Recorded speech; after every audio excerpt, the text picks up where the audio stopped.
Buenos días, maestro. Mi nombre es Marta Samantha Flores Piña y a continuación expondré el tema de hormonas, esperando que mi explicación sea de su agrado. Mi fuente bibliográfica es el libro de Bioquímica Baines, cuarta edición. El sistema nervioso y el sistema endocrino están estrechamente relacionados, por lo que podemos decir que el sistema nervioso, su función principal es dar respuesta a los reflejos y a las acciones motoras requeridas. En cambio, el sistema endocrino, su función principal es la regulación de funciones menos agudas, por ejemplo, el crecimiento, el desarrollo, la reproducción, homeostasis y respuesta a estímulos externos más crónicos, por ejemplo, el estrés es uno de ellos. Nuestro libro de referencia menciona que las hormonas son sustancias químicas que se producen por glándulas o grupos de células y actúan en distintas células u órganos distantes. Hay 3 maneras de clasificar a las hormonas según su forma de actuar. Por ejemplo, las hormonas endócrinas circulan por la sangre, las hormonas paracrinas actúan alrededor de su célula de origen y por último, las hormonas autocrinas, que son las que actúan en la misma célula que las ha producido. Aquí tenemos un pequeño cuadro que nos resume la información anterior, solamente que aquí ya nos agregan algunos ejemplos. En las hormonas endócrinas nos menciona que la mayoría de las hormonas forman parte de esta clasificación. En las hormonas paracrinas ya nos mencionan más ejemplos como el óxido nítrico, la histamina, somatostatina, prostaglandinas, leucotrienos, y en las hormonas autocrinas solamente un ejemplo, la interleucina 2. Aquí tenemos otra manera de clasificar a las hormonas según su estructura. Tenemos 4 clasificaciones. Nuestra primera clasificación es la de aminas. Estas hormonas van a derivar de los aminoácidos y dentro de esta primera clasificación tenemos 3 pequeños grupos con sus ejemplos. Las que son derivadas de tirosina, sus ejemplos son adrenalina, noradrenalina, dopamina, T3 y T4.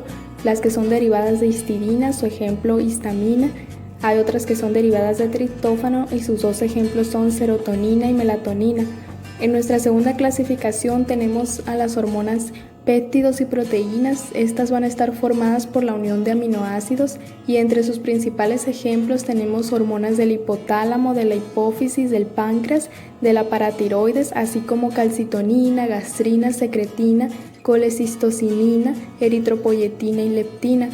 Nuestra tercera clasificación, esta clasificación no se menciona en el Baines, pero la podemos agregar como un dato extra, son las hormonas eicosanoides. Estas hormonas van a derivar del ácido araquidónico y van a estar producidas por todas las células excepto los glóbulos rojos.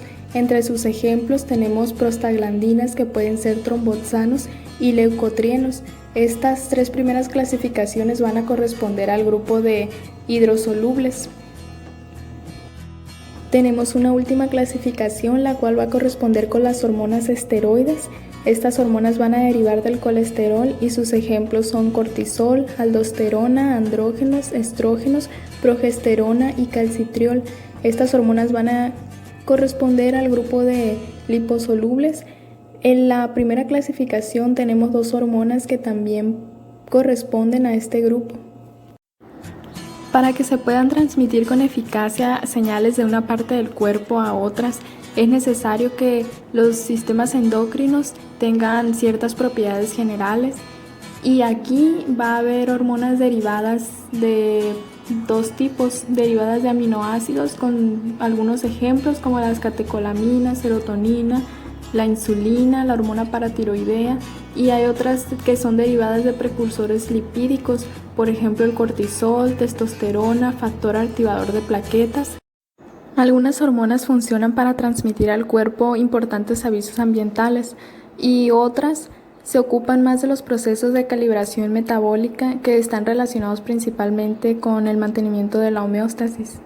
En cualquiera de las situaciones es importante que haya una traducción eficaz de la magnitud del estímulo a la cantidad de hormona liberada. Se mencionan 2 mecanismos principales. El primer mecanismo es el de los sensores homeostáticos simples. Estos incluyen el acoplamiento directo de la liberación de la hormona. En cambio, otros sistemas están controlados por neuronas modificadas que segregan hormonas al torrente sanguíneo. Aquí tenemos un mapa que nos describe un ejemplo Se da un estímulo nervioso o químico. Este estímulo llega al órgano endocrino en donde se realiza una síntesis y secreción de hormonas, entonces se produce la hormona y se va directamente a la circulación periférica en donde llega a un órgano, en donde ocurre una unión al receptor y se produce la acción hormonal, entonces esto ya va a tener un efecto bioquímico o fisiológico en el cuerpo humano. La retroalimentación es una característica importante de los sistemas endocrinos y tenemos dos tipos, la negativa y la positiva. La negativa siempre busca una homeostasis y podemos decir que sirve para suavizar el perfil hormonal, y en cambio la positiva no busca el equilibrio dinámico del cuerpo y es menos usual. Un ejemplo es el aumento de hormona luteinizante que impulsa la ovulación en la mujer. Las hormonas actúan uniéndose a receptores específicos, bien en la superficie celular o bien dentro de la célula diana.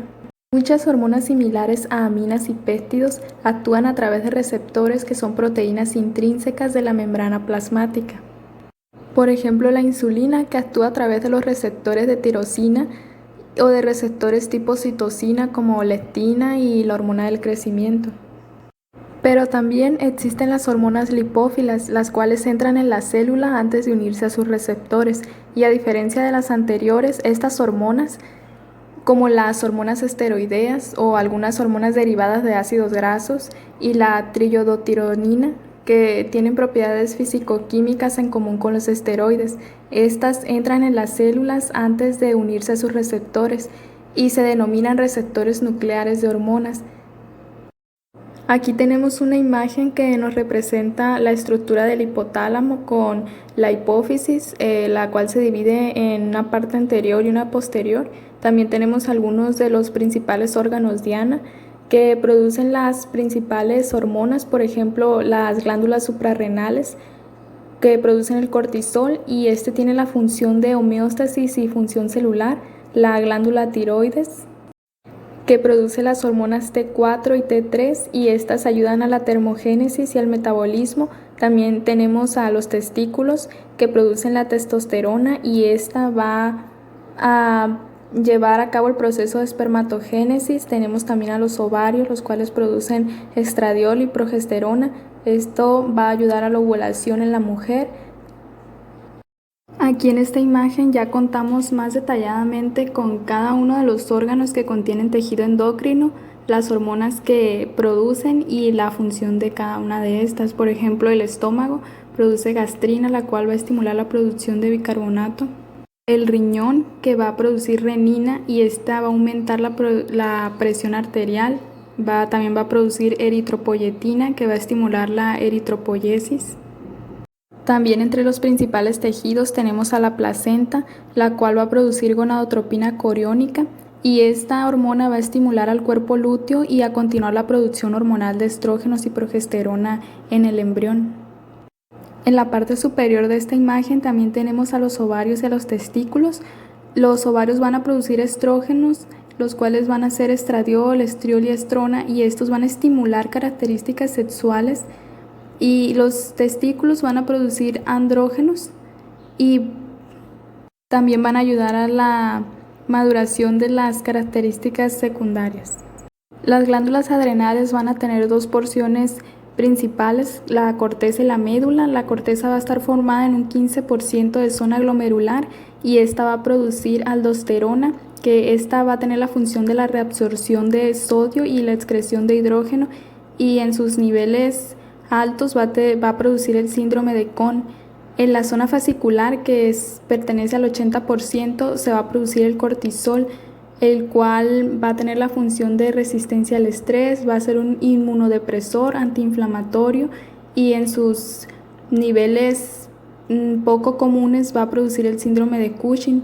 Y en la zona reticular, la cual pertenece al 5% de la corteza, se van a producir los andrógenos y este va a dar como resultado las características sexuales masculinas y va a producir en niveles inusuales el síndrome de adrenogenital. En la médula se van a producir las catecolaminas y estas a su vez van a producir adrenalina y noradrenalina, las cuales van a tener un efecto simpático, vasoconstricción, hipertensión arterial, y glugenólisis, y esto va a llevar a una enfermedad en niveles que no son adecuados al síndrome de feocromocitoma. El páncreas es otra glándula que tiene también tejido endocrino, y en sus células alfa, que cuentan con el 17%, y van a producir el glucagón. En las células beta se va a producir la insulina, y en las células delta la somatostatina. Estos niveles inadecuados van a llevar a la diabetes mellitus, y sabemos que hay dos tipos de diabetes, la diabetes tipo 1 y tipo 2.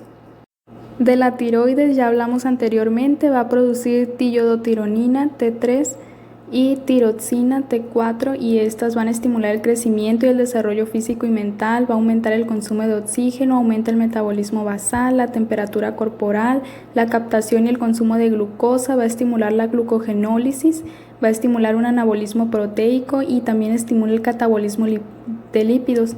En niveles no normales, esta va a producir un hipertiroidismo, así como el hipotiroidismo y la enfermedad de Bocio o Coto.